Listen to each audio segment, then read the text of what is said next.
नमस्ते भाइयों। तो मेरे भाई क्लास 11th में अगर आपके पॉलिटिकल साइंस के पेपर है तो इस वीडियो से सिंगल वीडियो से आपके पूरे 80 में 80 बनेंगे, इतनी 100% की श्योरिटी है।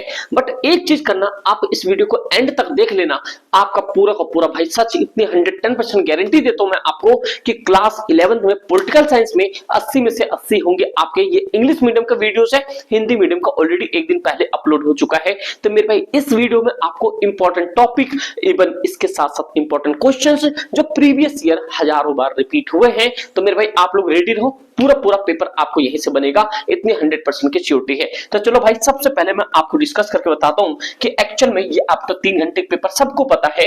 तो मेन टारगेट हमारा होना चाहिए सिंगल चैप्टर जो अकेला आपका पहला constitutions, right in the Indian constitutions, ये दोनों अकेला चैप्टर मिला के ही आपको 14 नंबर दे रहा है मेरे भाई। उसके बाद election commission, executive, legislative, judiciary, federalism, ये आपके फेडरलिज्म तो 6 नंबर का अकेला चैप्टर है, ये वाले आपके 12 नंबर का है। तो एक पॉइंट और सुनो, अभी आपको लॉन्ग क्वेश्चंस किस चैप्टर से करना है और मैं आपको तो बताऊंगा क्वेश्चंस का चैप्टर का मतलब कि जो टॉपिक होगा मेन टॉपिक वो तो बताऊंगा ही, साथ साथ में अभी मैं आपको बता देता हूं यहां से आपके एक जो है लॉन्ग क्वेश्चंस बनेगा, एक जुडिशरी से आपके एक लॉन्ग क्वेश्चंस बनेगा और यहाँ पे इससे भी एक आपके पास लॉन्ग क्वेश्चंस बनेगा ही बनेगा, समझे। तो आगे देखो, जब ये सब चीजें पता हो गई है तो मेरे भाई आपके सामने सबसे इंपॉर्टेंट चीज इस वाले चैप्टर्स में फ्रीडम और इक्वालिटी से मेन टॉपिक आ जाएगा आपके सामने, ठीक है। फिर आप सिटीजनशिप और नेशनलिज्म से आपके 8 नंबर का और सेक्युलरिज्म मतलब से 6 नंबर का, तो ये आपके पार्ट है।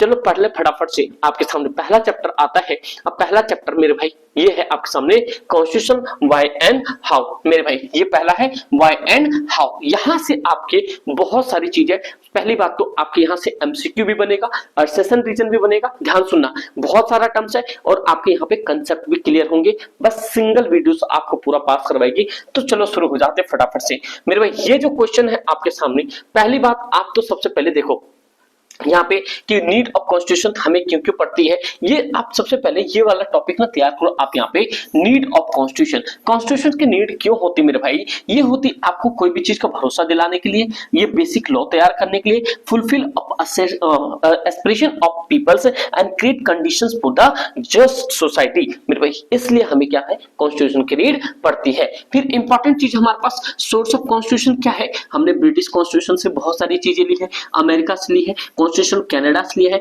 कॉन्स्टिट्यूशन फ्रांस से लिया है, कॉन्स्टिट्यूशन ऑफ आयरलैंड से लिया है। क्या आप लोग मुझे कमेंट कर बता सकते हो आयरलैंड से कौन सा लिया है मेरे भाई। आप चलो एक ऑप्शन दे देते हो यहाँ पे डीपीएसपी, ये एक ऑप्शन हो गया। उसके आपके पास फंडामेंटल राइट्स हो गया, आपके पास फंडामेंटल ड्यूटीज हो गया, ये आपके यहाँ पे सिटीजनशिप हो गया। मेरे भाई आप लोग कमेंट करके बताना कॉन्स्टिट्यूशन ऑफ मतलब कि आयरलैंड से क्या लिया हुआ है। तो ये 3 चीज हो गया आपके सामने। उसके बाद आपके सामने आता है व्हाट इज कॉन्स्टिट्यूशन, आपको पता है। चलो अब पहला क्वेश्चन है आपके सामने फंक्शन ऑफ कॉन्स्टिट्यूशन, कॉन्स्टिट्यूशन का फंक्शंस कैसे होता है। उसके बाद why do we need constitution, तो यहां से इस वाले टॉपिक को आप इंपॉर्टेंट मार्क करो, यहां से आपके क्वेश्चंस आएंगे ही आएंगे। तो मैं आपको एक थोड़ा सा डिफाइन कर देता हूं कि एक्चुअल में जो है कि कॉन्स्टिट्यूशंस का नीड हमें क्यों है, क्योंकि आपने ऊपर ऑलरेडी पढ़ लिया है कॉन्स्टिट्यूशन का नीड क्यों है। सबसे पहला पॉइंट कह रहा है constitution aloe the coordination and the assurance. The first functions of constitution is to provide the set of basic rule। तो constitution क्या हमारा एक set of basic rule है, ये allow करता है minimal coordination among the member of society के साथ। These rules are legally enforceable and give an assurance of everybody that other will follow the rules for if they do not do so they will punish। मेरे भाई ये जो होता है हमारे संविधान में कि जो भी कानून बना है वो सबके लिए बना है, अगर कोई कानून को फॉलो नहीं करता है उसको क्या किया जाएगा, पनिश किया जाएगा। ये आपके साथ पहला पॉइंट होगा यहाँ पे।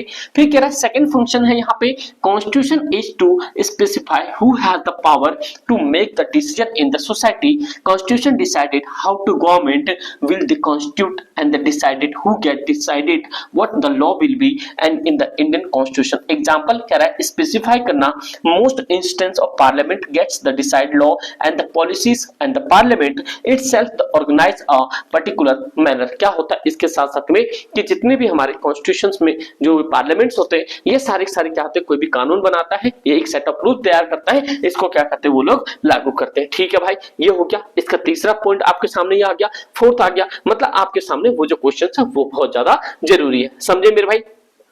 ठीक है। और उसके बाद में देखो आपके सामने एक क्वेश्चन आता है, how was Indian constitution made. Indian constitution है किस तरीके से यहाँ पे बना, क्या आप लोग को पता है कि सारी चीजें इंडियन कॉन्स्टिट्यूशन कैसे बना। कहते हैं Indian constitution was made by the constituent assembly, किसके थ्रू बना है, constituent assembly which had be the elected for the undivided India it the first sitting on 9 दिसंबर 1946। तो ये भी पॉइंट आप यहां से याद रखो कि पहले जो हमारे संविधान सभा की पहली जो बैठक हुई थी दैट मींस वो कब हुई थी, 9 दिसंबर 1946 को हुई थी। And the resembles at the constituent assembly divided India 14 अगस्त 1947। और इंडिया का क्या हो गया था, 14 अगस्त 1947 को क्या हुआ था, पार्टीशन हो गया था। तो मुझे आप लोग ये बताओ जो पार्टीशन हुआ था उस समय दिन था या रात था, रात का समय था या दिन का समय था, ये क्वेश्चन आपके 2022 से 23 में पूछा गया हुआ है।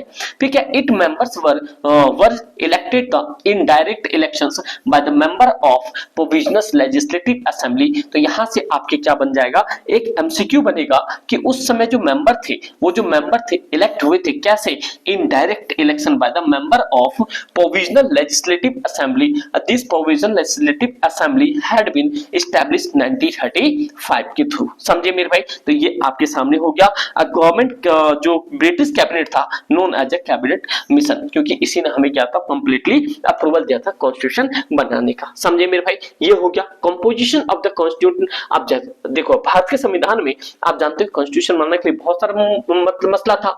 पहले doctor Sachchidananda Sinha was the appointed as a temporary chairperson, chairman था वहां पे, याद रखना ये इंपॉर्टेंट क्वेश्चन है, बड़े कॉम्पिटिशन एग्जाम में पूछा जाता है। वो जो कि आप जानते हो and on 11 December 1946 Rajendra Prasad was elected the permanent chairperson of the constituent assembly. तो एक एक नंबर के आपके एमसीक्यू यहां से ये तैयार हो गया कि भैया ये बताओ कि सबसे पहले कि 11 दिसंबर 1946 को डॉक्टर राजेंद्र प्रसाद जो है हमारे देश के जो परमानेंट मतलब कॉन्स्टिट्यूशन था उसका परमानेंट मेंबर बनते हैं। जो आपके यहाँ पे टेम्परेरी कुछ पल के लिए होते हैं वो कौन था, सच्चिदानंद सिन्हा होते हैं। और 13 दिसंबर 1946 को पंडित जवाहरलाल नेहरू जो होता है प्रेजेंट करता है ऑब्जेक्टिव रेजोल्यूशन ऑफ कॉन्स्टिट्यूशन, ये करता है। तो याद रखना stated aspiration and the values behind the constitution doctor B R Ambedkar was elected the chairperson of drafting committee. तो ये भी पॉइंट आपको याद रखना है कि भाई ये जो है हमारे पास ये जो ड्राफ्टिंग कमेटी क्या है, ये जो चेयरमैन कौन बने थे, ये हमारे बी आर अम्बेडकर साहब बने थे। समझे भाई। तो ये याद रखना बी आर अम्बेडकर साहब क्या थे, यहाँ पे ड्राफ्टिंग कमेटी के चेयरमैन बने थे। और it was submitted on the 22 जन 1947 कॉन्स्टिट्यूंट असेंबली। और ये कॉन्स्टिट्यूंट असेंबली में क्या हुआ था, इसे रखा गया था। समझ आ गया भाई। फिर कह रहा है यहाँ पे 26 जनवरी 1949 को कॉन्स्टिट्यूशन जो है कंप्लीटली बन चुका था। उस समय 395 आर्टिकल थे और 8 शेड्यूल था। It to take 11 month 18 days and constitution this time was the schedule have been increase from 8 to 12। तो ये हो गए आपके पूरी की पूरी कॉन्स्टिट्यूशन से रिलेटेड। आपको क्या करना है, जैसे क्वेश्चन रिलेटेड हो आपको कीवर्ड्स फाइंड करना, कीवर्ड्स के बाद आपको आंसर्स लिखना है। समझे मेरे भाई। तो ध्यान से सुनते जाना, पूरा सेट कर दूंगा आज में, चाहे 1 घंटे की क्लास हो जाए कोई दिक्कत नहीं है। समझे। फिर आपके यहाँ पे फंक्शन आ गया source of Indian constitution, most important है मेरे भाई। कितना आप समझो, ये जितना कम बोलो उतना ही मतलब कि जितना बोला जाए उतना कम है कि ये जो आपके सोर्स ऑफ कॉन्स्टिट्यूशन है ना, प्रोविजन अडेप्टेड कहां से किया है कि the constitution of India was सबसे पहले product legacy started by the government of India 1935 act के थ्रू हुआ था। और from the it's federal structures provision supreme court etcetera बहुत सारी चीजें बनी थी।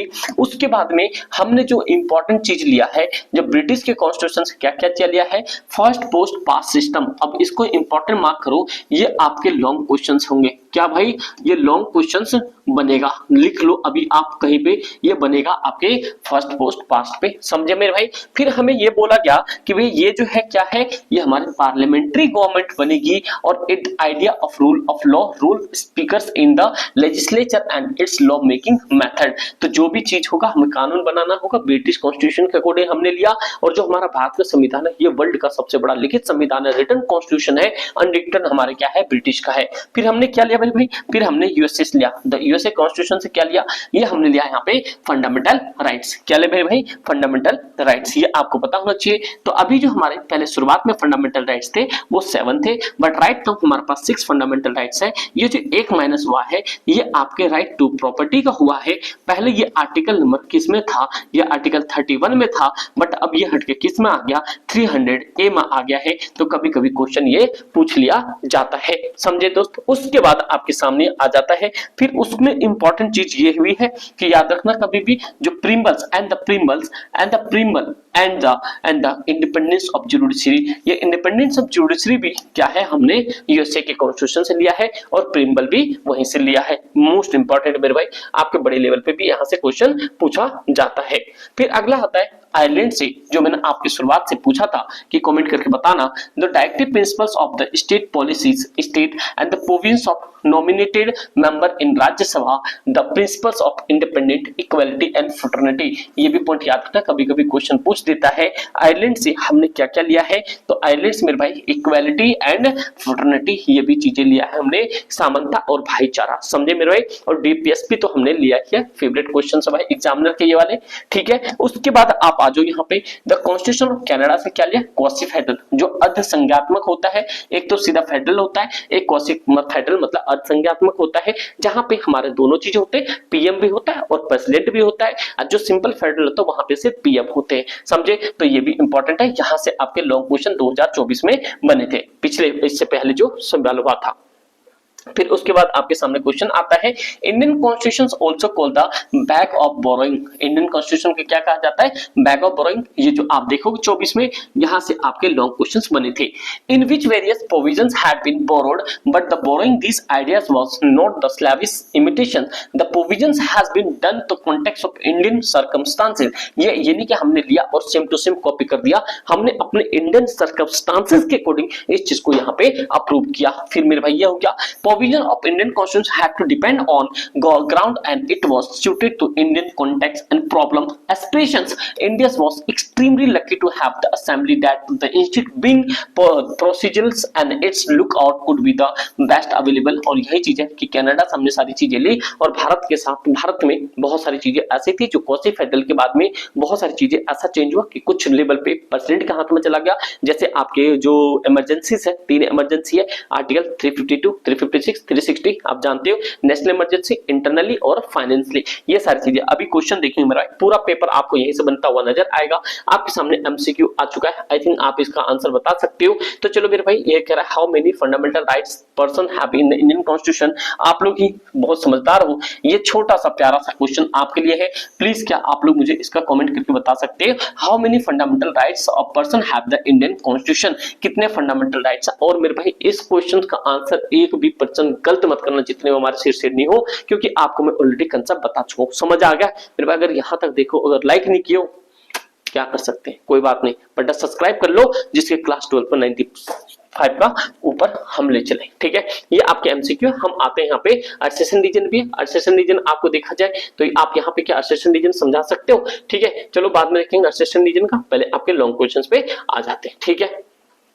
देखो प्रेसिडेंट ऑफ इंडियन कॉन्स्टिट्यूशन कौन था, मतलब कि कॉन्स्टिट्यूंट असेंबली का कौन था, बहुत इजी पड़ेगा, बट मैं आपको यहाँ पे सीधा बड़े क्वेश्चंस पे आता हूँ, ठीक है। चलो भाई, यहाँ पे शॉर्ट क्वेश्चंस आपके सामने क्या है, आपके सामने शॉर्ट क्वेश्चन देख सकते हो कि बड़े भाई ज्यादा क्वेश्चन नहीं है। सबसे पहले यहाँ पे देखो जो हमारे पास है कि वह कह रहा है, what do you understand by the ये प्रीम्बल ऑफ द कॉन्स्टिट्यूशन। आप जानते हो प्रीम्बल कहाँ से लिया, एक तो ये हो गया। फिर आपके सामने एक जो उधार कर थैला कहा जाता है, कॉन्स्ट कमिटेड द होम और interference religious matter, country called the peace constant and what do you understand mutual consent 371, ये आपके उसके लिए हो जाएगा। नेहरू रिपोर्ट यूनिवर्सल, ये एक ये क्वेश्चन आपके लिए होना चाहिए। जो नेहरू ने एक रिपोर्ट जारी किया था यूनिवर्सल सफरगेज का, एक वो हो गया, ठीक है भाई। तो ये तो छोटे मोटे सवाल हो गए, कोई दिक्कत नहीं है। फिर आपके सामने ये क्वेश्चन बता जाएगा कहां से क्या लिया, फ्रांस से क्या लिया है, ठीक भाई। आपके सामने कुछ इस तरीके से चीजें आएगा कि मैचिंग करने के लिए यूके से हमने क्या लिया, यूएसएस क्या लिया, कनाडा से क्या लिया। तो आपके सामने इस तरीके के सवाल भी आपके पेपर में दिखेंगे। जैसे चलो इसको सॉल्व करते हैं कि भैया ये बताओ, यहाँ पे मैच करना है, आयरलैंड से क्या लिया हमने आयरलैंड से डीपीएसपी लिया है, ठीक भाई। उसके बाद यूएसएस क्या लिया है, ये हमने जुडिशियल रिव्यू लिया है, ठीक है भाई। और यूके से क्या लिया हमने, रूल्स ऑफ ये लिया है, कैनाडा से क्या लिया हमने, रेसिडेंशियल पावर लिया है। तो सिंपल सा फंड है, अगर आपने कंसेप्ट पढ़ा तो समझ आ गया आपका, कोई दिक्कत नहीं मेरे भाई, आप दिल से पढ़ो सही, सारा काम सेट है। समझे, ये सब चीजें होने के बाद आपके सामने कि इंडियन कॉन्स्टिट्यूशन के बहुत प्यारे प्यारे सवाल है मेरे भाई, बट जो मैं आपको बताया वो कर लोगे तो आपके बहुत अच्छे नंबर आ जाएंगे। समझे मेरे भाई। तो उसके बाद में यहाँ पे आ जाओ, यहाँ पे इसमें तो कोई नहीं, हम बड़े क्वेश्चंस को देखना ज्यादा पसंद करेंगे क्योंकि बड़े क्वेश्चन ज्यादा इस चैप्टर से पूछे जाते हैं। सबसे पहले देखो यहाँ पे क्या रहा है, यहाँ पे questions composition, what kind of fundamental provisions to be included in the successful constitution, ये जो हटा दो यहाँ पे। फिर आपके जो पिछले साल क्वेश्चन पूछा है वो मिल रहा मैं भाई, यहाँ से क्वेश्चन देखते हैं। यहाँ पे क्वेश्चन क्या था, क्वेश्चन कैबिनेट मिशन का क्या था। पहला क्वेश्चन मेरे भाई, व्हाई डू वी नीड, हमें कॉन्स्टिट्यूशन की नीड क्यों पड़ती है, पहला सवाल ये आप डन कर लो यहाँ पे। ठीक भाई, band to rigidity and flexible in the Indian constitution is band, ये ध्यान रखना, rigidity and flexible example with the, ये बताना आपको। ठीक है, ये पॉइंट हो गया यहाँ पे। फिर ऑप्शन कैबिनेट मिशन, ये आप यहाँ से अगर ये 3 कर लेते हो तो आप समझो कि इस चैप्टर से आप कुछ भी नहीं छूटेगा दोस्त। समझे, तो चलो अब आगे देखते हैं। ये आपके कार्टून वाले भी आएंगे, कार्टून देखता हूं मैं आपको एक बार सारा कार्टून करवा दूंगा। ठीक है, ये चीज होने के बाद सेकंड चैप्टर पे आते हैं। सेकंड चैप्टर आपके सामने आता है कि भैया ये जब rights in the Indian constitution, मेरे भाई वेरी वेरी इंपॉर्टेंट है, मोस्ट इंपॉर्टेंट है आपके सामने क्या है, rights in the Indian constitution. चलो दोस्त देखते हैं rights in the Indian constitution में सबसे पहला, and what is the rights, rights क्या होता है, फंडामेंटल राइट्स आपके सबसे ज्यादा इंपॉर्टेंट है, यहां से आपके क्वेश्चंस बनते हैं। जैसे कि आप यहां पे देख सकते हो क्वेश्चंस में यहां पे दे रखा है कि भाई फंडामेंटल राइट्स में क्या है, आपके यहां पे 6 फंडामेंटल राइट्स है जो आप देख सकते हो कि राइट टू इक्वलिटी जो कि 14 से 18 तक है, राइट टू फ्रीडम 19 से 22 तक है, राइट अगेंस्ट एक्सप्लॉइटेशन 23 से 24 में है, राइट टू रिलीजियस फ्रीडम 25 से 28 में है, right to culture and education जो आपके 29 से 30 में है, जो आपके 31 यहाँ पे गायब दिख रहा है ना, क्योंकि ये तो आपके पास राइट टू कॉन्स्टिट्यूशनल रेमेडीज ये आर्टिकल 32 है, ये जो 31 गायब है मेरे भाई इसी में था आपके राइट टू प्रॉपर्टी। समझे, तो ये पॉइंट आपको समझ आ गया होगा। ठीक है, डिक्लेरेशन ऑफ राइट क्या है यहाँ पे, और पॉलिसीज क्या होता है यहाँ पे, directive principles of state policy DPSP, इसे तो आप इतना मार्क कर लो, ये पेपर में आपके 100% बनेगा, ये 100 क्या 110% बनेगा डीपीएसपी, चाहे दोनों में से किसी न किसी एक दिन में आपके क्वेश्चंस बनेंगे ही बनेंगे दोस्त। समझे, तो ये चीज होने के बाद मेन पॉइंट्स क्या क्या है, देखो भाई ये डिक्लेरेशन ऑफ राइट्स क्या होता है, ये सारी चीजें डिक्लेरेशन ऑफ राइट्स। यहाँ पे देखो डिक्लेरेशन ऑफ राइट्स क्या थे, ये हमारे पंडित मोतीलाल नेहरू को हुआ था। ये डिक्लेरेशन ऑफ राइट्स जो हमें राइट्स दी गई थी, आज जो हमारे पास 6 फंडामेंटल राइट्स है, ये किसके वजह से, ये हमारे नेहरू के पिताजी जो पंडित मोतीलाल नेहरू थे 1928 में एक रेजोल्यूशन पास किया था, उसे कहते हैं डिक्लेरेशन ऑफ राइट्स। समझे, जो सिटीजन्स के अपने फंडामेंटल राइट्स होने चाहिए उसके लिए, तो ये भी पॉइंट आपको यहाँ पे याद रखना है। समझे मेरे भाई। फिर उसके बाद में डिक्लेरेशन ऑफ राइट में देखा गया कि most of these rights were the listed and constitution, the rights of property was removed from the list of fundamental rights by the 44th यहाँ पे 44th constitution amendment जो कि 1978 में हुआ था। ठीक है भाई, और 45 article of the constitution provides compulsory and free education 6 to 14 years old, तो जो हमारे आर्टिकल 45 में दिया गया है 6 से 14 साल के जो कंप्लीट बच्चे उसको फ्री एजुकेशन दिया जाता है, जो कि फंडामेंटल राइट्स 86 कॉन्स्टिट्यूशनल अमेंडमेंट में हुआ था, जो कि 2002 में हुआ था समथिंग ऐसे करके। It's be implemented in the entire India accept the Jammu Kashmir since 2010, और ये सब जगह लागू किया गया था। मिड डे मील वाला सिस्टम भाई अभी भी कश्मीर में नहीं था। समझे, तो ये पॉइंट हो गया आपके सामने। और अगला क्वेश्चन है Why are the called fundamental rights, क्यों कहा जाता है, आगे आते मेरे भाई। ये है आपके सामने कम से कम ये कह रहा है how many fundamental rights in Indian constitution.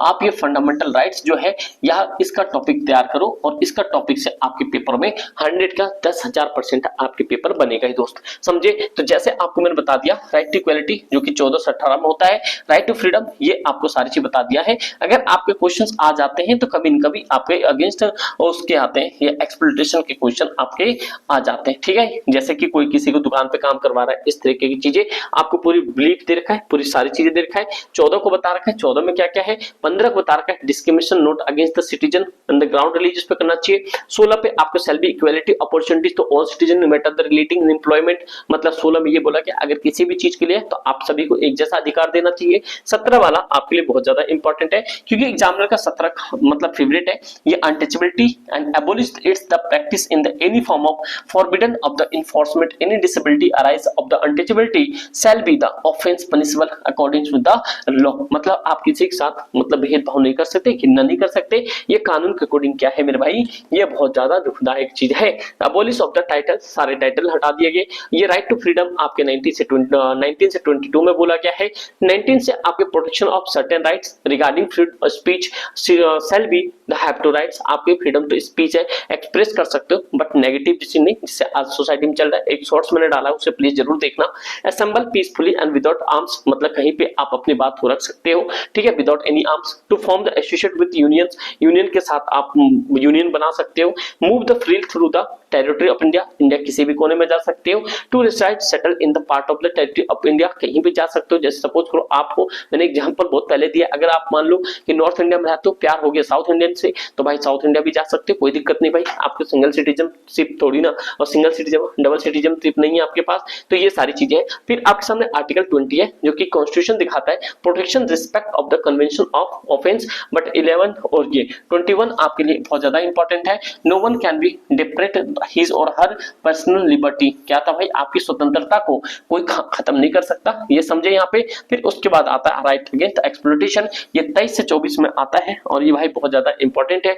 ये इंपॉर्टेंट इसलिए है, ये कहता है राइट 23 में provisions of the traffic in human beings and the force labour, मतलब आप किसी को मानव तस्करी होते ना, किसी को जबरदस्ती आप यहाँ से वहां बेच नहीं सकते, ना ही लेबर को आप मतलब काम करा सकते हो, जो चाइल्ड लेबर होता है, ये आपके राइट अगेंस्ट एक्सप्लॉइटेशन होता है, जो कि 23 आर्टिकल में दिया हुआ है। उसके बाद दोस्त मेरे भाई आप लोग ध्यान सुनना, 24 में ये बोला गया है provisions of employment children in the factories and hazardous, जो भी इंपॉर्टेंट एरियाज होते हैं उनमें आप काम नहीं करवा सकते, फैक्ट्री में, माइनिंग में, कहीं पे भी, समझे। तो ये क्वेश्चन आ जाए तो आप ये बना सकते हो। फिर उसके बाद आपके सामने क्वेश्चन आता है कि भाई राइट टू रिलीजियस फ्रीडम, आपके पास पूरी गारंटी देता है सरकार कि आप भाई किसी भी धर्म को, किसी भी जात पात को कर सकते हो, मतलब किसी भी मतलब की मान सकते हो, इसमें कोई दिक्कत वाली बात नहीं है। फिर कल्चर एंड एजुकेशनल राइट्स आता है जो कि 29 से 32 में आता है। ये चीजें 30 में आपको ये चीज दिखाया गया है 30 में कि this rights give the minorities to the form the govern their own educational institution after 30 called the charter of education rights, ये भी बोला जाता है आर्टिकल नंबर 30 को, समझे। और ये 32 तो मैंने बता दिया आपको, ये तो पेपर में 100 क्या ये 100% है, आपके आने के चांसेस है, क्योंकि रेमेडीज वाला ये चांसेस होता है। और जो आपके सामने यहाँ पे आर्टिकल था, ये जो मैंने क्या था, ये आर्टिकल 31 जो था, ये इसलिए नहीं बात आती क्योंकि यहाँ से आपके राइट टू प्रॉपर्टी क्या है मेरे भाई, कंप्लीटली एबोलिश हो चुका है, खत्म हो चुका है। तो ये सारी चीजें हो गई। उसके बाद मेरे भाई आपके सामने आता है रेट्स, और rates is a very important मेरे भाई, ये टाइप ऑफ रेट्स जो है वेरी वेरी इंपॉर्टेंट। आपके रेट्स जो है ये 5 है, एक तो हार्वेस्ट कॉपर्स, सेट्यूरी, प्रोविजंस, अमेंडमेंट्स और क्यू वारंटो है।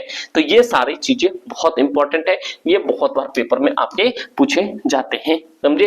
फिर उसके बाद में आपके पास जो क्वेश्चंस बनता है, और क्वेश्चन भाई एग्जामिनर का फेवरेट, मोस्ट और मोस्ट फेवरेट क्वेश्चन है ये DPSP directive principles of state. ये इसको जितना कम भूलो उतना ही मत कम रह जाएगा, इतना इंपॉर्टेंट है। और ये हमने आयरिश, जिसे आयरलैंड का कॉन्स्टिट्यूशन कहते हो, जो कि हमारे आर्टिकल 45 में बोला गया है, ये पॉइंट आपको याद रखना है, ठीक है भाई। कॉन्स्टिट्यूशन प्रोवाइड करता है, ये पार्ट 4 में constitution Indian article act 336 constitution directive principle of state DPSP, तो ये भी पॉइंट आपको याद रखना है। जो कॉन्स्टिट्यूशनल प्रोविजंस होता है मतलब पार्ट 4 में ये बताया गया आपके आर्टिकल 36 से लेके 51 के बीच में डीपीएसपी की बात की गई है। सबसे पहले आप देखो 36 लेके 51 आर्टिकल तो नहीं पढ़ोगे क्योंकि इतना बड़ा तो आप मतलब अभी नहीं आएगा आपके यहाँ पे, जब पीजी यूजी करोगे उस समय में आएगा, ठीक है भाई। तो बट अभी हम रिसेंटली बात कर लेते हैं जो यहाँ से इंपॉर्टेंट जो सारी चीजें टर्म्स हैं। सबसे पहले एक चीज देखो यहाँ पे आर्टिकल 37 में क्या आता है कि जो Indian constitution state about the application of directive principles, this principles aim to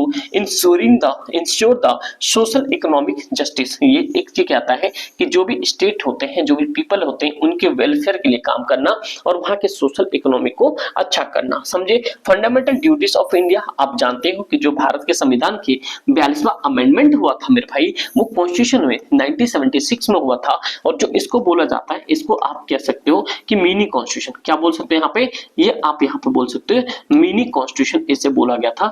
क्यों मिनी कॉन्स्टिट्यूशन बोला गया था, क्योंकि इसके अंदर में बहुत सारी चेंजेस हुई थी, जो कि 42 अमेंडमेंट हुआ था 1976 में हुआ था। समझे मेरे भाई, ये सारी चीजें हो गया। फिर लिस्ट ऑफ आपके सामने आ चुका है कि जो हमारे फंडामेंटल ड्यूटीज होते हैं वो आपके सामने, जो कि आर्टिकल 51A में दिया गया है। समझे मेरे भाई, सबसे पहले आपके सामने 11 ये है कि आप अवॉइड करना है, मतलब कि abide the Indian constitution and respect the idols and the institutions, national flag and the national anthem को हमें रिस्पेक्ट करना है। इसलिए आप देखते हो कि अपने स्कूल में क्या है होता है कि जब भी हमारा जनगण मन होता है हम खड़े होते हैं। ये सारी चीजें काफी बड़ा चीज है, इतना बड़ा आपको पढ़ना नहीं है।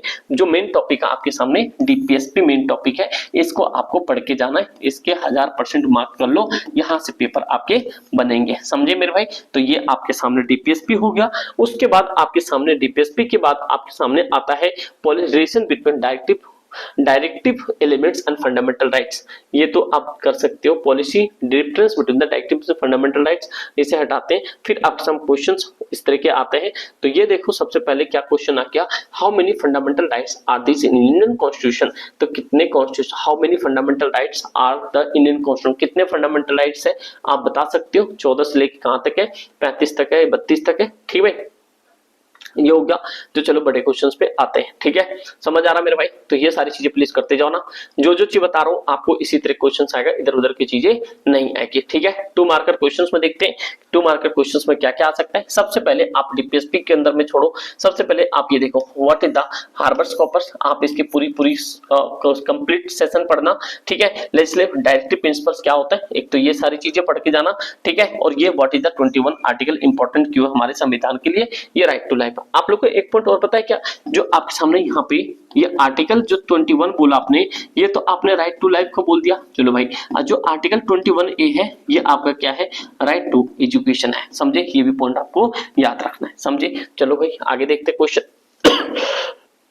सॉरी, देखो भाई, क्वेश्चन आगे आपके सामने आ गया कि जो अगला इंपॉर्टेंट क्वेश्चन है कि डायरेक्टिव प्रिंसिपल्स ऑफ स्टेट किस तरीके से काम करता है। ये तो हमारे पास ये हो गया, डीपीएसपी किस तरीके से काम करता है, क्योंकि ये पेपर में आता ही आता है, चाहे आप कोई सा भी पेपर उठा के देखो ये आपको मिलेगा ही मिलेगा, ठीक है। उसके बाद ये पिक्चर्स के बारे में बताना कि चलो यहाँ पे फिर आपके 6 मार्कर क्वेश्चंस में क्या आता है। 6 मार्कर क्वेश्चंस में देखते हैं यहाँ पे equality before law, provision of discrimination. एक ये आप टॉपिक करके जाना भाई, ये प्रोविजन ऑफ डिस्क्रिमिनेशन, ये आपके टॉपिक आते हैं यहाँ पे। और which the authority heart and soul, तो एक ये क्वेश्चन करके जाना। बाबा BR अम्बेडकर साहब को ये हार्ट एंड सोल जो बोला था, ये आर्टिकल नंबर आपके कौन से थे मेरे भाई, ये 32 को बोला था, ये रिट्स के रिस्पेक्ट में, ठीक है। ये पॉइंट, और डीपीएसपी तो मैंने बता दिया, ये पॉलिसीज ऑफ डायरेक्टिव प्रिंसिपल आपको समझ आना चाहिए। इतना कर लोगे आपका काम सेट है। समझे, ज्यादा कुछ भगदड़ नहीं करनी है, पेपर बहुत प्यारा आएगा, बहुत आसान पेपर आएगा, आप इजी तरीके से कर लोगे। उसके बाद यहाँ से आपके लॉन्ग क्वेश्चंस बनेंगे। तो भाई आप यहाँ से देखो कैसे मेरे भाई, आप लोग अगर लॉन्ग क्वेश्चंस के लिए पूरे करना है, अगर अभी भी लाइक नहीं किया है प्लीज रिक्वेस्ट आप लोग से, प्लीज हाथ जोड़ के रिक्वेस्ट है, प्लीज आप लाइक कर दो। और मेरे भाई 12वीं में 100% गारंटी देता हूँ आपको, ह्यूमैनिटीज सब्जेक्ट में सारी चीज मिल जाएगी आपको इस प्लेटफॉर्म पे। समझे, तो टेंशन नहीं लेना मेरे भाई। चलो सबसे पहले देखते हैं इलेक्शन। देखो इलेक्शन रिप्रेजेंटेशन में सबसे इलेक्शन कमीशन जो है हमारे भारत के आर्टिकल 324 में बोला गया है। सबसे पहले इलेक्शन कमीशन के रूल क्या होते हैं ये भी आपके क्वेश्चंस में आता है। सबसे पहले फ्री एंड फेयर इलेक्शंस करवाना होता है, फिर आपके मॉडल कंडक्ट करना होता है, कितना पैसा किसको देना चाहिए, कितना कौन मतलब यूज करेगा, रजिस्ट्रेशन ऑफ पॉलिटिकल पार्टीज करना चाहिए, अलॉटमेंट सिंबल होता है, फिक्स लिमिट एक्सपेंडिचर पोल्स होता है, फिर आपके स्ट्रक्चर्स क्या होता है, चीफ इलेक्शन कमिश्नर होता है, इलेक्शन कमीशन होता है यहाँ पे चीफ, फिर election commission appoint by the president of India, remove by the parliament. ये इंपॉर्टेंट है, कई कई जगह पे क्या होता है इस चीज में रिमूव भी हमेशा प्रेसिडेंट लिख देते हैं, बट ये पार्लियामेंट के द्वारा क्या होता है रिमूव किया जाता है। जो सबसे ज्यादा वैल्यूएबल पॉइंट है आपको इस चैप्टर में मेरे भाई वो है आपके सामने ये प्रोपोर्शनल रिप्रेजेंटेशन और एफपीटीपी। तो मेरे भाई ये जो होता है आपके सामने एफपीटीपी वाला, आप जानते हो कि ये एफपीटीपी भारत में होता है, कहने का मतलब क्या होगा जिसको सबसे ज्यादा वोट मिलेगा वो वहां पे जीतेगा। इसको आप सीओटी करो यहाँ पे 1000%।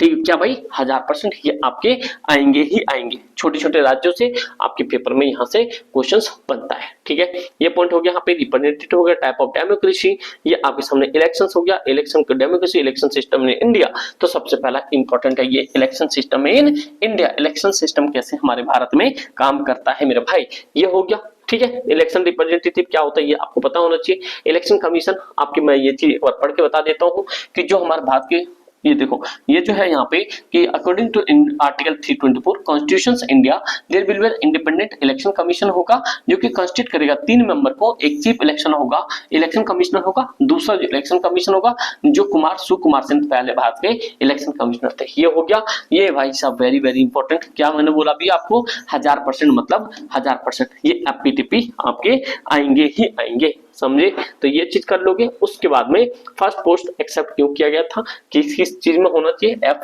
फर्स्ट पोस्ट पास में क्या क्या होना चाहिए, आप सीधा सीधा सिंपल होता है, voter have the clear choice to the time to voting, ये सारी चीज बताया गया। रिजर्वेशन ऑफ कॉन्स्टिट्यूएंसी, ये आपको रिजर्वेशन के बारे में बताया गया, किस निर्धार का होता है, क्या होता है। ठीक है, 534 ये लोकसभा मेंबर्स होते हैं। ये थे universal adult franchises, most important चीज है दोस्त मेरे, ये जो है आपके पेपर में आना ही आना है कि जो भी ये यूनिवर्सल एडल्ट फ्रेंचाइजीज थे ये भारत में इसलिए लाए गए थे कि जितने भी यंगस्टर है, जो भारत की जो भविष्य है, वो भारत का भविष्य मतलब कि भारत की पॉलिटिकल सिस्टम अच्छे से काम कर पाए। क्योंकि पहले 21 साल का उम्र हुआ करता था, उसको घटा क्या कर दिया गया, 18 साल कर दिया गया। ये आपके सबसे ज्यादा इंपॉर्टेंट क्वेश्चंस, ये टॉपिक इसके आपके यहाँ से बनेंगे, समझे मेरे भाई। कैसे कैसे रिफॉर्म होता है, ये रिफॉर्म के बारे में भी आ सकता है, बट आपको करके जाना बड़े वाले। ठीक है, तो ये क्वेश्चंस आपके लिए फिर से होमवर्क में है कि who appoint the chief election commission of India, कौन करता है रिमूव, आपको पता होना चाहिए कि रिमूव कौन करता है। कमेंट करके मुझे आप लोग बता दो, अगर इतना कंसेप्ट पढ़ चुके हो तो समझे। चलो फिर आगे आते हैं क्वेश्चंस पे। क्वेश्चंस आपके 2 मार्क के क्वेश्चंस क्या होते हैं, 2 मार्क के क्वेश्चन। सबसे पहले आप यहाँ पे चाहे तो बहुत सारे चीज भी कर सकते हो। ये एक डायरेक्ट और इनडायरेक्ट इलेक्शंस क्या होते हैं डेमोक्रेसी में, एक तो ये हो गया। फिर उसके सामने आपके फर्स्ट पोस्ट पास सिस्टम किस तरीके से काम करता है, अभी मैंने आपको बता दिया। और ये भी पता चाहिए रिजर्व किया जाता है कितने लोकसभा में, 543 जो टोटल सीट होते हैं, तो रिजर्व कितने होते हैं अगर आपने पढ़ा है तो एक बार मुझे कॉमेंट करके जरूर बताना। ठीक है, उसके बाद मेरे भाई आपके सामने डेमोक्रेसी इलेक्शन कमीशन 4 मार्कर्स में देखते हैं आपके सामने क्वेश्चन क्या बनता है। क्वेश्चन मेरे भाई उसके बाद आपके सामने ये जो है इसको पी जाना पेपर में, मतलब कि ऐसे पी के जाना कि पेपर में ये बनेगा ही बनेगा। और मेरे भाई बहुत सारे बच्चे क्या करते हैं, क्लास 10 के जो अभी हुए हैं आप जानते हो, जो जो टॉपिक बताए थे भाई मोस्टली सारी चीजें ये बनी है। और भाई उन लोगों ने कहा कि भैया हम तो फर्रे भी बना के ले गए थे, सारे क्वेश्चन भी फंस गए लेकिन वहां पे चला नहीं पाए। तो मेरे भाई आप लोग ये कहानी मत रखना मेरे भाई, आपको जो बता रहा हूँ आपके भले के लिए बता रहा हूँ, क्योंकि आप शॉर्ट टाइम में आप सारी चीजों को गेन पाओ, बस पढ़ लो मेरे भाई। ठीक है, आगे नॉलेज ही काम आएगा, ये सब चीजें बस ऐसे रह जाती है। तो यूनिवर्सल एडल्ट फ्रेंचाइजीज ये हो गया आपके सामने। और यहाँ पे फंक्शन जो है डेमोक्रेसी ग्रीक हटाओ से फंक्शन कैसे करता है, द नोट इंपॉर्टेंट इलेक्शन, देखो कह रहा right notes on the importance of the election commission या इलेक्शन बोल सकते हो डेमोक्रेसी में। ठीक है, लास्ट ईयर मेरे भाई ये आपके जो मैप, ये जो पिक्चर्स है ये आए थे, मैं देखता हूँ पिक्चर्स के पीडीएफ पड़े होंगे तो मैं आपके साथ शेयर करूंगा। ठीक है, 6 नंबर के क्वेश्चंस में क्या क्या है देखो। मेन चीजें मैंने आपको ऊपर बताई दिया। यहाँ पे explain the various stages of the election process, क्या क्या होता है। कह रहा है यहाँ पे 6 suggestions improve the election system, किस तरीके से आप यहाँ पे इलेक्शन कमीशन को, ये इलेक्शन सिस्टम को अच्छा कर सकते हो। ठीक है, तो ये चीज हो गई। उसके बाद अब आते नेक्स्ट चैप्टर, चैप्टर नंबर 4 है आपके सामने एग्जीक्यूटिव। मेरे भाई ये इंपॉर्टेंट है, जब आप सिविल सर्विसेज में जाओगे, सिविल से IAS IPS बनोगे तो आप क्या कहलाओगे, एक तरह से एग्जीक्यूटिव कहलाओगे, क्योंकि जो लेजिस्लेचर होता है वो कानून बनाता है और एग्जीक्यूटिव जो होता है जो आपके क्या होता है कानून को लागू करता है, समझे। तो ये पार्लियामेंट्री होता है, सेमी पार्लियामेंट्री होता है, ये प्रेसिडेंटल होता है। तो आपके सामने ये वाला क्वेश्चन पेपर में आएगा ही आएगा, सेमी पार्लियामेंट्री क्या क्या होता है, समझे। मैं वह इंडियन एडॉप्ट करता है पार्लियामेंट्री एग्जीक्यूटिव, ये पहले का है, सारा हिस्ट्री है इसका, आप पढ़ सकते हो वहां पे। ठीक है, किताबों में होगा। पार्लियामेंट्री सिस्टम एक तो देखो नॉमिनल होता है, जो कि प्रेसिडेंट के 2 पावर होते हैं, एक मिनिस्टर रियल एग्जीक्यूटिव होता है। ठीक है, नॉमिनल में क्या, इलेक्शन कमीशन पावर, ये सारी चीज बता रहा है। डायरेक्ट इलेक्शन कौन कौन लेजिस्लेचर होता है, सिंगल, ये सारी चीजें हमारे देश में कौन कौन मुखिया होते हैं, ये और प्रेसिडेंट और पीएम दोनों होते हैं। ठीक है भाई, different type of executive presidential system होता है। ये रहा आपके सामने इंपॉर्टेंट टर्म्स, समझे। ये रहा आपके सामने सेमी प्रेसिडेंशियल एग्जीक्यूटिव। यहाँ पे क्या होता है, ये परसेंटेज होता है, पीपल डायरेक्ट इलेक्ट करता है प्रेसिडेंट को। It happen that the president और prime minister belong to the same political party, different political party से होता है। Countries such the system include the France, Russia, Sri Lanka, इस तरीके की चीजें होती है। जो पार्लियामेंट्री सिस्टम होती है दोस्त, ये होता है prime minister head of the government होता है। ठीक है, जो प्राइम मिनिस्टर होता है वहां का। और जो most parliamentary system have the president और the monarch who is the nominal head of state. तो ये भी पॉइंट आपको देखना पड़ेगा। ठीक है, ये चीज हो गया। पार्लियामेंट्री एग्जीक्यूटिव आपके सामने सारी चीजें आ गई है। ये पार्लियामेंट्री फॉर्म ऑफ गवर्नमेंट क्या होता है, what is the parliamentary form of system, power and composition of president. अभी पावर देखेंगे, इसमें क्या है, एक ये वाला टॉपिक आप कर लेना, पार्लियामेंट्री फॉर्म ऑफ सिस्टम किस तरीके से काम करता है। ठीक है, आगे देखते हैं। यहाँ पे आगे इंपॉर्टेंट टर्म्स आ गया आपके सामने। 3 situation what the president can exercise power using the own description. चलो यहाँ पे इसका रूल्स, वाइस प्रेसिडेंट इंडिया कैसे काम करता है ये तो पता। मिनिस्टर काउंसिल ऑफ, ये देखो एक ये ना मतलब कि बहुत बार क्वेश्चन आ चुका है, prime minister council of minister के लिए, एक आपके यहाँ पे प्रेसिडेंट के लिए। ठीक है, इन दोनों में डिफरेंशिएट तैयार करके जाना है। ये हेड होता है काउंसिल ऑफ मिनिस्टर का, तो ये पिन आपको समझ। Size of the council of minister कितना होना चाहिए, किस तरीके से होना चाहिए, कलेक्टिव रिस्पांसिबिलिटी क्या क्या होते हैं मिनिस्टर्स के। ठीक है भाई, एट द स्टेट लेवल पे कौन कौन होता है, ये परमानेंट एग्जीक्यूटिव ब्यूरोक्रेसी क्या होता है, जैसे कि आप यहाँ पे ऑफिसर बनोगे तो आप क्या कहलाओगे, ब्यूरोक्रेट्स कहलाओगे। ठीक है, इंडियन ब्यूरोक्रेसी में आप ऑल इंडियन सर्विसेज आता है, जैसे आईपीएस आईएएस ये सारे आते हैं इसके अंदर में। How the exceptional of the ordinary citizens can be synthesized, ये सारी चीजें क्वेश्चंस में आपके आगे सारी चीजें क्लियर हो जाएगी। ठीक है भाई, ज्यादा कोई लफड़ा है नहीं भाई, ज्यादा सोचने का नहीं, आपके सामने आ गया किस तरीके से काम करता है। कभी कभी क्वेश्चन आ जाता है कि भाई पॉकेट वीटो पावर क्या होता है, ये हमारे प्रेसिडेंट के पास होता है, ये भी चीजें आपको पता होना चाहिए। समझे दोस्त, ये हो गया। उसके बाद में अब आते हैं थोड़े से बड़े क्वेश्चन में, क्योंकि यहाँ से एक 2-3 नंबर का ही क्वेश्चन बनेगा। ठीक है, चलो देखते हैं यहाँ पे क्वेश्चन ये आ गया आपके सामने प्रोविजन ऑफ द कॉन्स्टिट्यूशन। आपके सामने गवर्नमेंट आ गया, सेंट्रल गवर्नमेंट कैसे करती है, explain the power of the prime minister के पावर्स क्या होते हैं, कि what does the first emergency means, ये भी पॉइंट आपको याद रखना है। प्रेसिडेंट के 3 इमरजेंसी है, 352 ये बताया, 300 यहाँ पे 56, 360 ये फाइनेंशियल है, ये आपके इंटरनली ये होता है, और कोई देश किसी पर अटैक करता है तो वो वाला होता है। ठीक है, ये चीज हो गया। अगर आपने ये किया है तो अब आगे आते हैं बड़े क्वेश्चंस पे कि भाई किस तरीके से क्वेश्चंस बन सकते हैं। ठीक है दोस्त, तो पहला क्वेश्चन आपके सामने यहाँ पे आ रहा है कि पॉलिटिकल एग्जीक्यूटिव, पार्लियामेंट्री एग्जीक्यूटिव, यहाँ president can not be exercise, prime minister act the poet wrong and the dismiss the era of colonization. देखो एक ये कॉलोनाइजेशन गवर्नमेंट के बारे में भी आ सकता है। तो मतलब आपको सारी चीज समझ आ गया कि जो इंपॉर्टेंट टॉपिक है आपके पार्लियामेंट्री सिस्टम से ही क्वेश्चन बनेगा, चाहे आपके शॉर्ट क्वेश्चन बने या लॉन्ग क्वेश्चन बने। ठीक है भाई, तो आप यहाँ से लॉन्ग क्वेश्चन तैयार कर लो। ठीक है दोस्त, ये सारी चीजें होगी। तो उसके बाद में आपके सामने जो ये क्वेश्चन है 6 मार्कर में, और तो कोई आया नहीं, इमरजेंसी वाली तो चीजें पहले बता दिया किस तरीके से बनेगा। डन है। चलो भाई, आपको ज्यादा सोचना नहीं, पेपर ऐसे बनेगा। लेजिस्लेचर क्या होता है, यहाँ से आपके 3 नंबर में एक तो नीड ऑफ हाउसेस की क्यों नीड होती है, एक लोकसभा और राज्यसभा। यहाँ से आपके पेपर में 2 डिफरेंशिएट लास्ट ईयर पूछा गया है, तो वो डिफरेंशिएट भी आपको समझ आना चाहिए। समझे भाई, जो लोकसभा और राज्यसभा होता है, राज्यसभा में क्या क्या होता है और लोकसभा में क्या क्या, देखो ये इनडायरेक्ट होता है। जो बिल पास किए थे 2 प्राइवेट मेंबर्स होता है, नॉन मनी बिल होता है, ऑर्डिनरी बिल होता है, कॉन्स्टिट्यूशन अमेंडमेंट होता है, ये सारे आपके फंक्शन है। राज्यसभा के पावर क्या क्या होते हैं, ठीक है, राज्यसभा और लोकसभा में डिफरेंशिएट। अभी भी सुन लो, लोकसभा राज्यसभा में डिफरेंशिएट। हमें अब सबसे एक क्वेश्चन और लास्ट ईयर आया था 2024 में, व्हाई वी नीड पार्लियामेंट, ये आपके 2024 में आया, मैंने डिस्कस भी किया था। लॉ मेकिंग करने के लिए, फॉर्म डिबेट करने के लिए, ये सारी चीजें होती है। व्हाट डज द पार्लियामेंट्री, मतलब लेजिस्लेटिव फंक्शन करता है, कंट्रोल ऑफ एग्जीक्यूटिव करता है, ये फाइनेंशियल फंक्शंस करता है, रिप्रेजेंटेशन डिफरेंट सेक्शन में करता है। ये अब सारी चीजें, इतना कोई आपको ज्यादा पढ़ना नहीं है। ठीक है, फंक्शन ऑफ लोकसभा, देखो मैंने क्या होता है यहाँ पे, जो फंक्शन ऑफ आपके सामने लोकसभा एंड यहाँ पे आपके सामने आ गया यहाँ पे राज्यसभा। जब ये आप कर लोगे तो यहाँ पे डिफरेंशिएट आएगा ही आएगा। समझे दोस्त, जब ये सारी चीजें हो जाती है तो आपको करना क्या है, जब ये हो गया यहाँ पे पावर ऑफ राज्यसभा और लोकसभा दोनों चीज कर लो। ठीक है, डन है मेरे भाई, ज्यादा कुछ अब ज्यादा पढ़ा नहीं इसमें। नो कॉन्फिडेंस मोशन, एक आप ये कर लेना यहाँ पे, जो फाइनेंशियल कंट्रोल होता है एक नो कॉन्फिडेंस मोशन होता है, ये भी चीजें आपको पता होना चाहिए।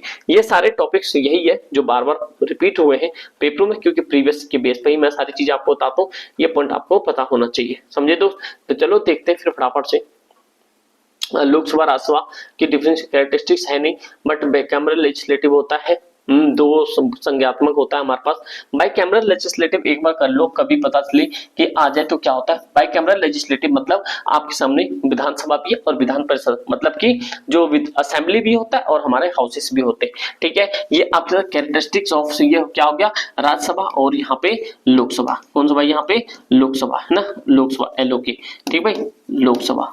तो ये पॉइंट आप यहाँ से कर लो, डन है। आगे चलते हैं मेरे भाई।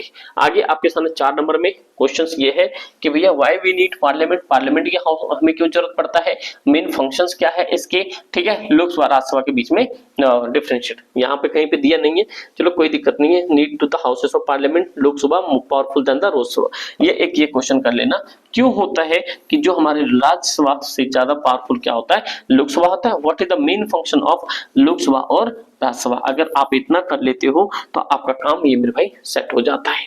डन ना मेरे भाई। चलो अब आगे देखते हैं। अगला क्वेश्चन आपसे जुडिशरी होगा।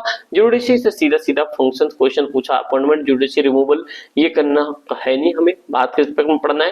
देखो 3 तरीके का होता है जुडिशरी, जो आप देखते हो pyramids of the structure of judiciary, ठीक है, ये हो गया। उसके बाद अब आगे देखते हैं judicial activisms, negative aspect of the judiciary, right, judiciary review, judiciary और पार्लियामेंट्री, ये हो गया। सुप्रीम कोर्ट, ये वाला आप यहाँ पे देख सकते हो, सुप्रीम कोर्ट डिसीजन 1973, ठीक है भाई। तो ये पॉइंट को आपको करके जाना है। उसके बाद क्वेश्चन में ज्यादा बेहतर निकल पाएगा, क्योंकि क्वेश्चन से ज्यादा क्लैरिटी आएगी, ठीक है। चलो देखते हैं यहाँ पे क्वेश्चन आपके सामने 2 मार्कर क्वेश्चंस में क्या बन सकता है।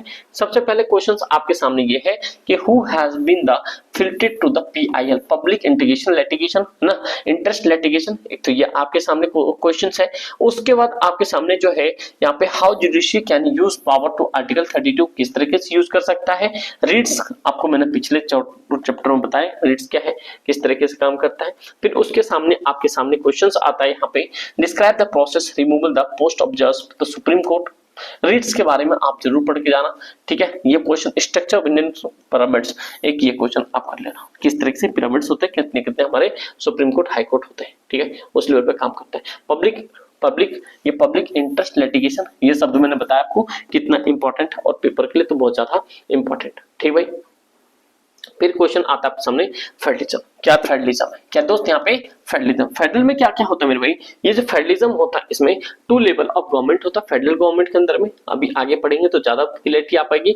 ये देखो 3 टियर ऑफ गवर्नमेंट होता है, जिसमें कि आप देखो यहाँ पे ये जो आपके इंडियन होते हैं या फेडरल कंट्री होते हैं, 3 टियर ऑफ गवर्नमेंट होते हैं। जैसे कि सेंट्रल होता है, ये डिफेंस इमरजेंसी को देखता है, स्टेट पुलिस लाइन को देखता है, अब बोथ जो होता है एजुकेशन को देखता है। तो ये सारी चीजें होती है। एक तो यूनियन लिस्ट होता है, आपके स्टेट गवर्नमेंट होता है, एक आपके सामने लोकल सेल्फ गवर्नमेंट होती है। तो ये हमारे फेडरल होता है, इसमें 73 74 पढ़ना है, जो कि बहुत ज्यादा इंपॉर्टेंट है, ठीक है। आगे आ जाएगा क्या हमने यहाँ पे federalism in India, federalism in India, सही है। Characteristics of the Indian federalism क्या होता है, सुप्रीमेसी ऑफ द कॉन्स्टिट्यूशन को सबसे सुप्रीम माना जाता है, रिटन कॉन्स्टिट्यूशन होता है, इंडिपेंडेंट जुडिशरी होती है। फिर ऑप्शन दे रहा था 3 लेवल ऑफ गवर्नमेंट होता है, जो सेंट्रल लेवल, स्टेट लेवल, ठीक है। ये पॉइंट हो गया यहाँ पे।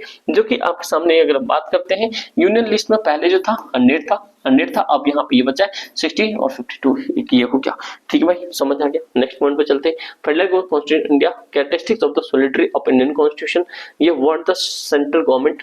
देखो अगला जो आपके कि why central government is strong in union में सेंट्रल गवर्नमेंट सबसे ज्यादा मजबूत क्यों है। एक तो ये हो गया फाइनेंशियल ऑटोनॉमीज होता है, एडमिनिस्ट्रेटिव पावर्स होता है, कल्चर था, role of president in rules, president का क्या क्या रूल होता है, happen to the central state relation, मेरे भाई मोस्ट इंपॉर्टेंट, ये तो मैं भूल गया था भाई। देखो ये वाला आप कर लो अभी से, क्योंकि ये दिखाता आपको सेंट्रल और स्टेट का रिलेशन क्या होता है। फाइनेंशियल ऑटोनॉमी होता है, एडमिनिस्ट्रेटिव ऑटोनॉमी होता है, कल्चर, लेजिस्लेचर, लैंग्विस्टिक इश्यूज को देखा जाता है बार बार, कल्चर को। तो ये point, role of the governor and president, ये आ जाए तो आ जाए, लेकिन मैं आपको यहाँ पे ये बता देता हूँ कि जो हमारे पास इंटर स्टेट डिस्प्यूट होता है इसको भी देखा जाता है। इसको कौन देखता है हमेशा, ये आपके पार्लियामेंट देखता है। जो प्रेसिडेंट रूल होता है, प्रेसिडेंट रूल आर्टिकल 356 में आता है, ये भी पॉइंट आपको याद रखना है, ठीक है। 1 नंबर में कभी पूछते तो सिक्किम प्रोविजन। ठीक भाई, आ जाए यहाँ से क्वेश्चन तो भाई बहुत सारे बनेंगे, पर मैं अभी दिखाता हूँ आपको 2 मार्कर क्वेश्चंस में क्या क्या है। आर्टिकल 1 में बोला गया भारत जो है यूनियन होगा, इसमें ज्यादा कोई सोचने की जरूरत नहीं। इंटर स्टेट डिस्प्यूट के बारे में बताया गया, और आगे बताया गया यहाँ पे ये क्वेश्चन भाई आप बुक में देख लो, नहीं तो भाई आप गूगल करके देख लो, बड़े लेवल पे तो पूछा ही जाएगा। ये सरकारिया कमीशन क्या क्या थी और इंटर स्टेट डिस्प्यूट के बारे में पूछा जाएगा। आर्टिकल 1 तो बता दिया मैंने आपको क्या होता है कि जो भारत शैल बी यूनियन, ये होगा। ठीक है भाई, उसके बाद में 4 federal features of the Indian constitution के बारे में बता देना है। फिर आपके सामने नॉट हैप्पी और यहाँ पे प्रोविजन प्रेसिडेंट रूल स्टेट किस तरीके से होता है। क्या आप मुझे आर्टिकल बता सकते हो कमेंट करके कौन सा आर्टिकल है? मेरे भाई आप लोग कमेंट भी करते जाओ। ठीक है, केस बेस भी बन सकता है इससे। ठीक है, आप सामने ये आपके वो क्या कहते हैं मैप है। ठीक है, 6 नंबर में अगर क्वेश्चन बन जाता है तो क्या बनेगा यहाँ पे ये रहा यूनियन लिस्ट स्टेट लिस्ट में आपके डिफरेंशिएट। समझ आ गया ना भाई? इतनी बात अगर अभी भी लाइक नहीं किया मेरे भाई तो क्या बोलूं। Local government very very important है, जो कि आपके सामने यहाँ बता देता हूँ। जो आपके सामने 73 और यहाँ पे 74 ये 1992 में क्या क्या गई थी इसकी बात की गई थी। ये जो थे आपके सामने ये रूरल एरिया के था है भाई, ये जो था आपके ये अर्बन एरिया के लिए था। तो ये पॉइंट आपको याद करके जाना। सामने दिख रहा है आपको 73 ये पार्ट 9 में था, पार्लियामेंट्री था। ये शेड्यूल 11 में था। ये आपके 74 पार्ट 9 ए में था, अर्बन के लिए था। 12 शेड्यूल में था। इसके 18 सब्जेक्ट थे, इसके 29 सब्जेक्ट थे। कभी डिफरेंशिएट आ जाए तो वो बिल्कुल भी मत छोड़ना। ठीक है भाई, की फीचर्स आपके लोकल सेल्फ गवर्नमेंट की बात करें, लोकल गवर्नमेंट या डेमोक्रेसी। पॉइंट देखो यहाँ पे, ये जो लोकल गवर्नमेंट आप ये जरूर करके जाना, जो डिस्ट्रिक्ट लेवल पे होता है लोकल गवर्नमेंट की बात करते हैं। ठीक है, अब आगे जो यहाँ पे पंचायती राज में देखते हैं 3 टियर ऑफ गवर्नमेंट जो होता है वेरी वेरी इंपॉर्टेंट मेरे भाई। यूनियन, स्टेट, लोकल, उसमें भी पंचायती राज और यहाँ पे म्युनिसिपैलिटी। तो पंचायती राज में जिला परिषद सबसे होता है, ब्लॉक होता है, विलेज होता है। 23 में 11 शेड्यूल 29 सब्जेक्ट की बात की गई थी। 74 में 12 शेड्यूल 18 सब्जेक्ट की बात की गई थी। ये पॉइंट आपको याद रखना है। ठीक है, 73 आई जाता। लोकल सेल्फ गवर्नमेंट किस तरीके से काम करती थी ये तो आप मतलब क्या ना भाई, इसको तो बिल्कुल फर्रे तो नहीं कह सकता मैं, लेकिन भाई आप ये चीजें ना बिल्कुल बढ़िया तरीके से संभाल के ले जाओ, आपके पेपर के लिए बहुत ज्यादा जरूरी। 1918 में पीके थुंगन कमेटी आया था जो कि यहाँ पे recommended the constitution start the local self body. तो ये भी पॉइंट आपको याद रखना, ये 1 नंबर में क्वेश्चन आता ही आता है। डन ना मेरे भाई? समझ आ रहा है मेरे भाई? अभी भी तो लाइक कर दो यार, अब नहीं करोगे तो कब करोगे? देखो व्हाई वी नीड, हमें लोकल गवर्नमेंट की क्यों नीड होती है? आप जानते हैं कि जो सेंट्रल लेवल होता है, सेंट्रल लेवल बड़े मास लेवल पे काम नहीं कर सकता, इसलिए क्या करना होता है उनको छोटे छोटे लेवल पे काम करना पड़ता है। समझे दोस्त? तो ये क्वेश्चन हो गया। उसके बाद आपके सामने क्वेश्चन आता है यहाँ पे 3rd में क्या होता है 3 टियर्स ऑफ गवर्नमेंट होते हैं, किस तरीके से इलेक्शन होता है, रिजर्वेशन होता है, 1/3 रिजर्वेशन होता है, स्टेट इलेक्शन कमीशन होता है। देखो अपने पास, इनके पास क्या होता है, स्टेट के पास अपना इलेक्शन कमीशन भी होता है, स्टेट के पास अपना फाइनेंशियल भी होता है। 74 अमेंडमेंट ये आप जानते हो अर्बन के लिए होता है, किसके लिए होता है? अर्बन के लिए होता है, जैसे म्युनिसिपैलिटी, जैसे डीएमसी चलता है, ये सारी चीजें। ठीक है दोस्त, ये पॉइंट हो गया। फिर आपके पास लोकल सेल्फ सब्जेक्ट क्या क्या था, देखो ये भी पॉइंट 1 नंबर में आता है कि लोकल सेल्फ में क्या था, हेल्थ एंड फैमिली देखा था, market fair, agriculture, irrigation, small चीजें, रोड्स, ब्लॉक डेवलपमेंट, ये सारी चीजें देखा गया था। ठीक है भाई, ये आपके सब्जेक्ट थे। वो problems of the local self government क्या क्या था, इनके पास कोई फंड नहीं थे ज्यादा, इसलिए ज्यादा ये आगे बढ़ नहीं पाए। ठीक है, तो चलो अब आगे देखते हैं इसके क्वेश्चंस क्या क्या है, किस तरीके से क्वेश्चंस बन सकते हैं। ठीक है दोस्त, क्वेश्चंस में देखते हैं चलो देखते हैं भाई। मेरे भाई अभी भी लाइक नहीं किया, प्लीज कर दो। क्लास 12 के लिए भाई हम टंका बजा देंगे। ठीक है, तो टेंशन नहीं लेने का। आपने यहाँ तक भी देख लिया, जो जो टॉपिक बताया, अगर इतना भी कर लिया तो समझो आपके लिए इतना सफिशिएंट है। ठीक है भाई, उसके benefits of the local self government के क्या क्या होते हैं, एक तो ये देख लेना यहाँ पे लोकल सेल्फ गवर्नमेंट की क्या होता है। और 23rd और इसमें तो भाई डिफरेंशिएट आप तैयार कर लो, डिफरेंशिएट तैयार कर लो, उसमें बहुत ज्यादा जरूरी है। ठीक है भाई, उसके बाद में लोकल सेल्फ गवर्नमेंट आ गया। बिकम द मेयर किस तरीके बनते हैं, ये आप जानते हो म्युनिसिपल पार्टीज में बनते हैं। ठीक है, और जो what are the problem before the panchayati raj institution, panchayati raj institution से पहले क्या क्या प्रॉब्लम फेस करनी पड़ती थी, एक तो ये क्वेश्चंस भी हो गया आपके सामने। ठीक है भाई, Gandhi ji believe that the gram panchayat is the effective means the decentralisation of power. Gandhi ji बहुत ज्यादा मतलब इन सब चीजों पे ध्यान देते थे। ये आपके केस बेस में हमारे गांव में हमारा राज। ठीक है भाई, हाँ भाई देखो आगे, ठीक है। अगला क्वेश्चन आपके सामने, इसमें से लोकल जो बॉडीज होती है not therefore then day to day and the problem of citizen could be the solve और नॉट व्हाई। एक तो ये आप जरूर कर लेना, और यह पंचायती राज सिस्टम क्या था मेरे भाई, ये कर लेना सेल्फ गवर्नमेंट में, ये 73 ये वाला, और 74 मैंने आपको बता दिया। इतना यहाँ से फिक्स है मेरे भाई, इसके बाद कुछ नहीं कह सकते, ठीक है। चलो अब आगे आते हैं नेक्स्ट पे, जैसे कि आपके यहाँ तक क्लियरिटी आ जानी चाहिए। अगला constitution and the living documents, आप जानते हो जो संविधान हमारा एक लिखित है, और हमें हर चीज किसमें दिया हुआ है, लिखित में दिया हुआ है, ठीक है दोस्त। ये पॉइंट हो गया उसके सामने। अगला देखते हैं constitution living document, because amendment of constitution very very important मेरे भाई। ये जो अमेंडमेंट ऑफ कॉन्स्टिट्यूशन है ये आपके पेपर में आता है, और आर्टिकल 368 में इस चीज को बोला गया है, ठीक है। जब हम किसी चीज को चेंज करते हैं तो हमें अमेंडमेंट की नीड पड़ती है। वे टू अमेंडमेंट किस तरीके से होता है, बहुत सारे प्रोविजंस होते हैं, है ना, कोई स्टेट बनाने के लिए होता है, किसी करने के लिए होता है, ये सारी चीजें होती है, ठीक है। सिंपल फॉर्म ऑफ कॉन्स्टिट्यूशन होता है। तो अगला देखो यहाँ पे, अगला क्वेश्चन क्या है यहाँ पे, 3 type of amendment done in the constitution, 3 तरह के होता है। एक तो एडमिनिस्ट्रेटिव होता है, एक related to explanation of constitution होता है, अमेंडमेंट इमर्ज्ड होता है पॉलिटिकल कॉन्स्टिट्यूशन पे। Why meaning amendment in constitution, क्यों होता है भाई, आपको पहले बता दिया कि बहुत सारी चीजें होती चेंज होती रहती है इसमें। समझ आ गया ना। देखो principles of basic structure of constitution, एक ये चीजें देख लो मेरे भाई, the principle of basic structures of the constitution किस तरीके से काम करता है, और द कॉन्स्टिट्यूशन लिविंग डॉक्यूमेंट क्यों कहलाता है, आपको भाई सेम टू सेम पेपर में देखने को मिलेगा, टेंशन ना लेना इस चीज का। मेजॉरिटी पॉलिसी क्या होती है ये सामने, ठीक है। क्वेश्चन में देख सकते हैं यहाँ पे पार्लियामेंट किस तरह से काम करता नहीं करता है। आगे देखते हैं, बड़े क्वेश्चंस में ज्यादा इंपॉर्टेंट होगा। Call the documentary living, Keshava Bharati case भी आ जाता, right need to significant of Keshava Bharati court, एक ये क्वेश्चन आ सकता है यहाँ पे। Give the reason why Indian constitution being the working form so the many years, क्यों काम करती हुई आ रही है, ठीक भाई। यहाँ से आपके भाई देखो बना के ही आंसर आ पाएगा, ठीक है। यहाँ से आपको क्या करना पड़ेगा, बना के आंसर लिखना पड़ेगा कि what is the role of judiciary for the constitutional amendment, किस तरह से जुडिशरी काम करता है यहाँ पे। Describe some amendment Indian constitution political constitution पे किस किस तरीके के इश्यूज आए हैं, तो ये आपके होते हैं मेरे भाई यहाँ से सारा सेट। और ये लॉन्ग क्वेश्चन तो आप वहां से कर ही लोगे, ठीक है। उसके बाद में change main by the constitution, अब इसका देखो एक ही फंडा है, इस चैप्टर को कंप्लीटली एक बार थोड़ी सी कॉन्स्टिट्यूशन अमेंडमेंट के बारे में और कॉन्स्टिट्यूशन अमेंडमेंट को जुडिशरी से रिलेशन करके एक बार अच्छे से पढ़ लो, आपका काम बढ़िया तरीके से यहाँ पे हो जाएगा, ठीक भाई। और कुछ कह नहीं सकते इसमें, बस यहाँ तक आपका ये हो जाता है। फिर आपके पास जो नेक्स्ट है मेरे भाई, ये आपके सामने आता है 10वां chapter, the philosophy of the constitution, क्या क्या फिलोसफी होते हैं कॉन्स्टिट्यूशन के, ये पॉइंट है, ठीक है। यहाँ आप देखो constitution summary of the constitution preambles में क्या क्या होता है, कॉन्स्टिट्यूशन इंडियन प्रिम्बल में we are the people of India, preamble soul of the constitution ये है, और ये इतने सारी चीजें हमें अचीवमेंट्स फीचर्स दे रखा है। तो इतना नहीं है, ये रहा भाई हमारे सामने।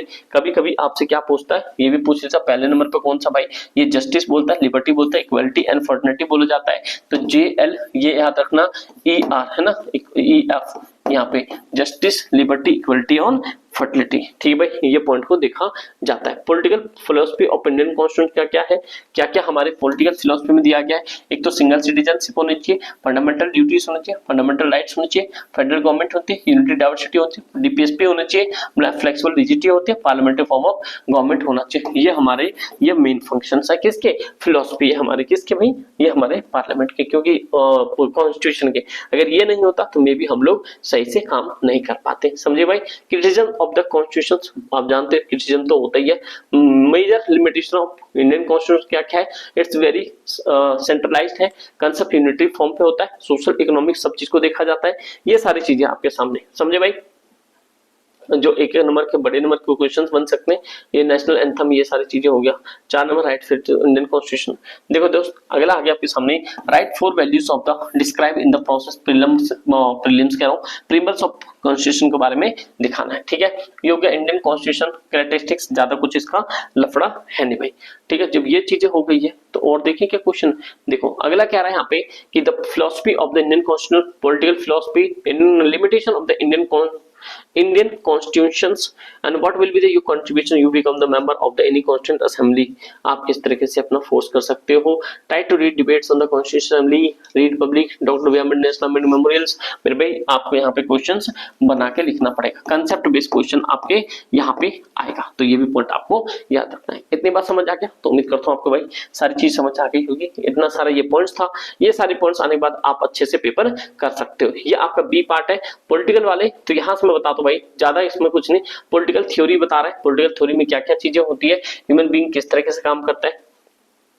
इसमें मेन टॉपिक में बता देता हूँ, what is the political theory, what do we study political theory, putting the political theory into the practices, किस तरीके से हमें प्रैक्टिस करना चाहिए, ये आपके सामने पॉलिटिकल थ्योरी है इनटू द प्रैक्टिसेस, ये आप इंपॉर्टेंट मार्क कर लो, ठीक है। इसमें क्वेश्चन नहीं, मैं आपको टॉपिक बता देता हूँ, ठीक है। Why we should study political theory, क्यों पढ़ना चाहिए पॉलिटिकल थ्योरी, और यहाँ पे पॉलिटिक्स वर्सेस पॉलिटिकल थ्योरी है भाई, जॉन रॉल्स ने इसको बारे में बोला था। आप डिटेल में पढ़ोगे तो आप सारी चीजों को पढ़ पाओगे, ठीक है।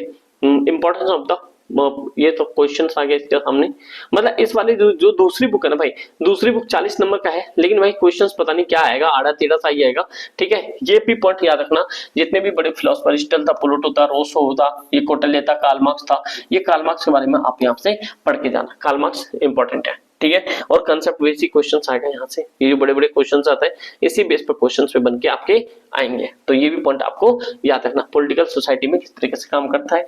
तो अगर यार देखो दूसरी वाली बुक में ज्यादा मेरे को फ्रीडम लिबर्टी ये तो पता ही आपको क्या है क्या नहीं, तो इसमें आपको ज्यादा दूसरी वाली बुक में नहीं देना ज्यादा समय, ठीक है। ये दूसरी वाली बुक में आपको क्या है, एक थोड़ी ओवरव्यू पढ़ लेना है, तो आपको यहाँ पे समझ सेट हो जाएगा। लेकिन पहली वाली बुक में आपको जो पीछे बड़े क्वेश्चन होंगे मोस्टली आपको देखने को मिलेंगे, इससे भी देखने को मिलेंगे, बट मैं प्रीवियस ईयर को एक बार मैं आपको कल तक वीडियोस आ जाएंगे आपके एग्जाम से पहले, उसको मैं देख के आपको सारी चीजें बता दूंगा किस तरीके से आपके क्वेश्चंस बने, ठीक है भाई। अगर उम्मीद करता हूं आपको बेहतर लगा होगा क्लास, क्योंकि मैं आपको ज्यादा लंबा समय नहीं देना चाहता, ना ही मैं आपको लंबा समय लेना चाहता हूं, क्योंकि मेरे भाई अभी आपके पास समय कम है, और 11th को तगड़े तरीके से पढ़ो जिससे कि भाई बढ़िया लेवल पे आप कान पढ़ सको, क्योंकि क्लास 12 है फिर तो भाई डंका बजाने के लिए बैठेंगे।